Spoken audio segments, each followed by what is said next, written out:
चलिए ध्यान देंगे सभी लोग। Yes sir.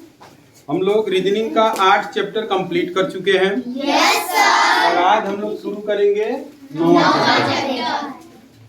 9वां चैप्टर जो है रीजनिंग का वो कह रहा है कि स्थान दृश्यावलोकन। क्या है चैप्टर का नाम? स्थान दृश्यावलोकन। इसका मतलब ये होता है कि एक प्रश्न आकृति दिया होता है, उस प्रश्न आकृति में कुछ छोटे छोटे पार्ट दिए होते हैं चित्रों के। Yes sir. किसी भी चित्र का छोटा छोटा पार्ट दिया हुआ होता है और आगे 4 उत्तर आकृति दिया होता है। Yes sir. और उसमें उस पार्ट का स्थान कहाँ पे है, किस वाले आकृति में उस पार्ट को स्थान दिया गया है, इसी को हमको देखना होता है। दृश्यावलोकन का मतलब देखना। दृश्यावलोकन का मतलब देखना।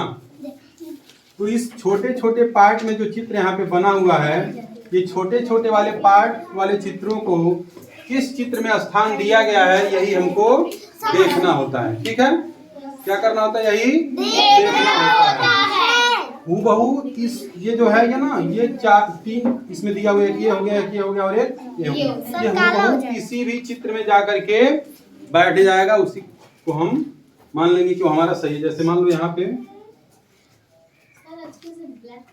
यस सर, ब्लैक हो जा रहा है। ठीक है,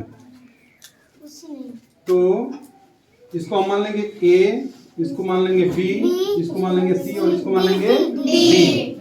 तो हम लोग देख सकते हैं कि यहाँ पे जो एक सर्किल का पार्ट दिया हुआ है, यहाँ पे आधा पार्ट है और यहाँ पे आधा पार्ट है, और ये जो है इसका अंदर का कटा हुआ भाग है। इसके अंदर का ये कटा हुआ भाग है। तो हम यहाँ पे देख सकते हैं कि यहाँ पे लाइनिंग नहीं होगा जब ये मिल जाएगा आपस में, क्योंकि यहाँ पे कोई लाइनिंग नहीं दिया है।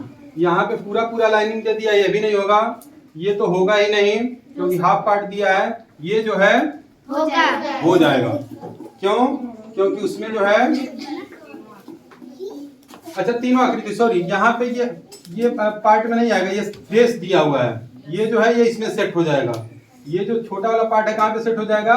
यहाँ पे सेट हो जाएगा। ये सीधा सीधा है इधर वाला, ठीक ना, इसमें कोई चीज एडजस्ट नहीं होगा। तो इसके हिसाब से कौन सा ऑप्शन सही हो जाएगा? हमारा ऑप्शन सही हो जाएगा। ठीक है ना, डी वाला ऑप्शन क्या हो जाएगा? सही हो जाएगा। तो इसी तरीके से और भी बहुत सारे इसमें दिए हुए हैं, जिसको आप लोग लगाएंगे, देखेंगे कि वो कटे हुए जो भाग है, कटे हुए जो पार्ट है, वो किस आकृति में, ए में, बी में, सी में, डी में, इसमें सेट हो रहे हैं, वही ऑप्शन हमारा सही हो जाएगा। ठीक है, लगाएंगे आप लोग और लगा करके देखेंगे कि कौन सा सही हो रहा है। अगर कोई समझ में नहीं आएगा तो आप लोग पूछेंगे। और इसके बाद एक चैप्टर बच जा रहा है रीजनिंग का, वो चैप्टर हम लोग जब कंप्लीट कर लेंगे तो फिर हम लोग हिंदी पढ़ना शुरू कर देंगे। इसके बाद भी 1 से लेकर के 10वीं चैप्टर तक अगर किसी को कहीं से कोई दिक्कत होगा, बराबर लगाते रहना, तुम लोग अभ्यास करते रहना। कहीं से किसी को दिक्कत होगा तो उस क्वेश्चन को हमसे पूछ सकता है। ठीक है ना, बताया जाएगा तुम लोगों को बीच में भी। ऐसा नहीं कि खत्म हो गया तो उसको बताया नहीं जाएगा, बीच में भी बताया जाएगा, तो तुम लोग पूछ सकते हो। कल तुम लोगों का रीजनिंग खत्म हो जाएगा। इसके बाद हम लोग शुरू कर देंगे हिंदी। ठीक है, चलिए आगे देखते हैं।